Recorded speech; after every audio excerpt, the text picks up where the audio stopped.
आज हम स्पर्श भाग 2 कक्षा 10वीं की कविता कविता क्या कहना चाहिए बल्कि उसे गीत कहना चाहिए। कर चले हम फिदा जानो तन साथियों, अब तुम्हारे हवाले वतन साथियों पर बात करेंगे।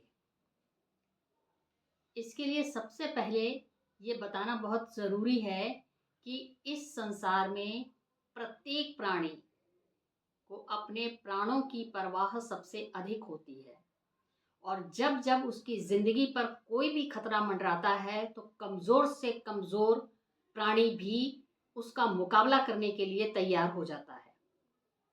ये एक सामान्य प्राणियों की मैं बात कर रही हूँ, लेकिन इन्हीं में एक और भी कौम है जिसे सैनिक कहा जाता है। सैनिक इसके बिल्कुल विपरीत होता है। वह अपने देशवासियों के लिए, अपने देश की सीमाओं के लिए, अपने देश के लिए, उसकी सुरक्षा के लिए अपने प्राणों की बाजी हंसते हंसते लगा देता है। उसको यह मालूम है कि अपने देश की रक्षा करने के लिए, अपने देशवासियों की रक्षा करने के लिए जो वो कदम उठा रहा है उसमें वह सुरक्षित उसे अवश्य कर लेगा, अपने देश को, अपने देशवासियों को, लेकिन उसके मरने की संभावना सबसे अधिक होती है। लेकिन फिर भी वो हंसते हंसते अपने प्राणों की बाजी लगा देता है। इसी पर बनी थी एक फिल्म हकीकत, जिसका ये गीत है जो कैफे आजमी ने लिखा था। कर चले हम फिदा जानो तन साथियों। इसका अर्थ बताने से पहले मैं चाहूंगी कि तुम इस गीत को पहले सुनो।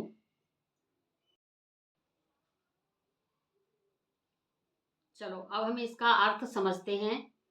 कर चले हम फिदा जानो तन साथियों, अब तुम्हारे हवाले वतन साथियों। सांस थमती गई, नब्ज जमती गई, फिर भी बढ़ते कदम को न रुकने दिया। कट गए सर हमारे तो कुछ गम नहीं, सर हिमालय का हमने न झुकने दिया। मरते मरते रहा बांकपन साथियों, अब तुम्हारे हवाले वतन साथियों।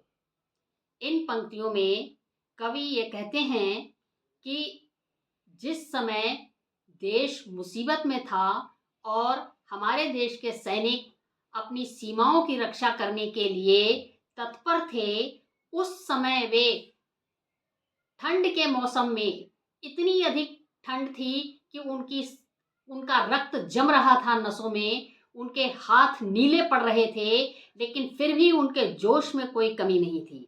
उनकी सांसें थम रही थीं, फिर भी उन्होंने अपने बढ़ते हुए कदमों को रुकने नहीं दिया। उनके अंदर एक ये जज्बा था कि भले ही सर कट जाए लेकिन हम अपने हिमालय का सर झुकने नहीं देंगे। मरते मरते तक हर सैनिक के मन में यही एक तमन्ना थी कि काश वे अपनी आंखों के सामने अपने देश को मुक्त देख सकते, शत्रुओं से अलग देख सकते, शत्रुओं का मुकाबला कर सकते और उन्हें समाप्त कर सकते। जिंदा रहने के मौसम बहुत हैं मगर जान देने की रुत रोज आती नहीं। हुस्न और इश्क दोनों को रुसवा करे वो जवानी जो खून में नहाती नहीं। आज धरती बनी है दुल्हन साथियों, अब तुम्हारे हवाले वतन साथियों। बहुत ही सुंदर पंक्तियां हैं। इन पंक्तियों में कवि ये कहते हैं कि हर व्यक्ति के जीवन में जिंदा रहने के मौसम तो बहुत आते हैं। जैसे जैसे हमारी उम्र जवानी की दहलीज पर रखती है, संसार बहुत सुंदर दिखाई देने लगता है। हर तरफ खुशहाली, हर तरफ एक जिंदगी जीने का जज्बा पैदा होता रहता है। लेकिन केवल एक सैनिक ही है जिसे अपनी मर्जी से अपनी जान देने का मौका मिलता है। उसके लिए अपनी धरती से प्यार करना, अपने देश की सीमाओं से प्यार करना ही उसका इश्क है और यही उसका प्रेम है। वो ये चाहते हैं कि अपने इस युवा तन को वो इस अपने देश के लिए लगा सकें। वो अपने खून से इस धरती पर वो रेखा खींच सकें कि जिसके पार कोई शत्रु आ ना सके। भरते हुए और खून से रंगी हुई धरती उन्हें दुल्हन की तरह नजर आती है और वो ये कहते हैं कि आज उन्होंने अपने खून से रंग कर इस धरती को जो दुल्हन का रूप दिया है, इस रूप की रक्षा अब आने वाले लोगों के लिए है। राह कुर्बानियों की ना वीरान हो, तुम सजाते ही रहना नए काफिले। फतह का जश्न इस जश्न के बाद है, जिंदगी मौत से मिल रही है गले। बांध लो अपने सर से कफन साथियों, अब तुम्हारे हवाले वतन साथियों।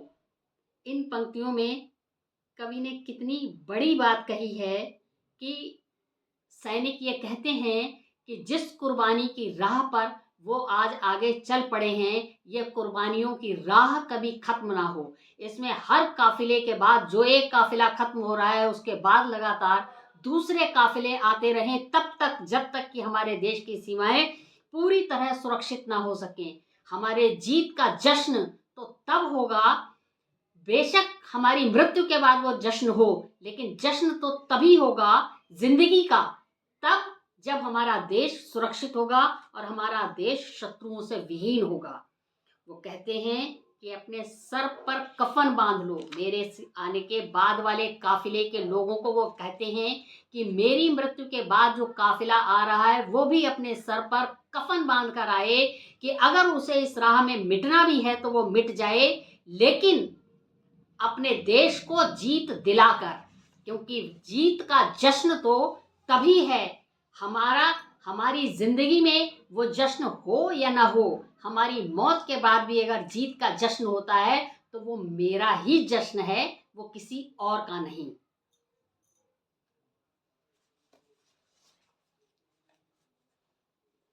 खींच दो अपने खून से जमी पर लकीर, इस तरफ न आने पाए रावण कोई। तोड़ दो हाथ अगर हाथ उठने लगे, छू न पाए सीता का दामन कोई। राम भी तुम ही लक्ष्मण साथियों, अब तुम्हारे हवाले वतन साथियों। इन पंक्तियों में कवि ने ये कहा है, आपको रामायण का एक प्रसंग याद होगा कि जब लक्ष्मण राम के पास गए थे तो वो सीता की सुरक्षा के लिए एक लक्ष्मण रेखा खींच गए थे और ये कहकर गए थे कि इसके बाहर पैर मत रखना, क्योंकि इसके अंदर कोई शत्रु आ नहीं सकता। यहाँ पर उसी प्रसंग का उदाहरण दिया गया है कि सैनिक ये कहते हैं अपने खून से वो लक्ष्मण रेखा खींच दो कि जिसके पार कोई रावण अपना कदम रख ना सके।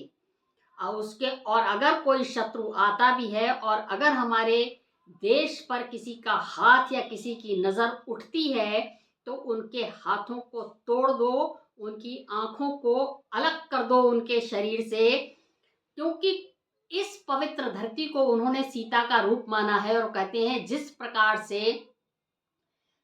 लक्ष्मण ने सीता की रक्षा की थी रावण से, उसी प्रकार से अब इस धरती की रक्षा करना तुम्हारे हवाले है। तुम ही राम हो, तुम ही लक्ष्मण हो और ये धरती सीता है, इसकी रक्षा का उत्तरदायित्व तो अब तुम्हारा है। यहाँ पर उन्होंने लक्ष्मण और राम देशवासियों को कहा है और देश की धरती को उन्होंने सीता रूपी दुल्हन के रूप में माना है। और इस प्रकार से वो अंत में फिर यही कहते हैं कि अब तुम्हारे हवाले वतन साथियों, कर चले हम फिदा जान। अंत में मैं इतना अवश्य कहना चाहूंगी, क्योंकि कोई भी कविता, कोई भी गीत दूसरों के द्वारा बताए गए अर्थ पर निर्भर नहीं होता है। आप जितना इन शब्दों के भीतर घुसकर इनको सुनना चाहेंगे, आपको हर जगह ये गीत मिलेगा और जब आप ये गीत सुनेंगे आपको इसका अर्थ बहुत अच्छी तरह से समझ में आ जाएगा।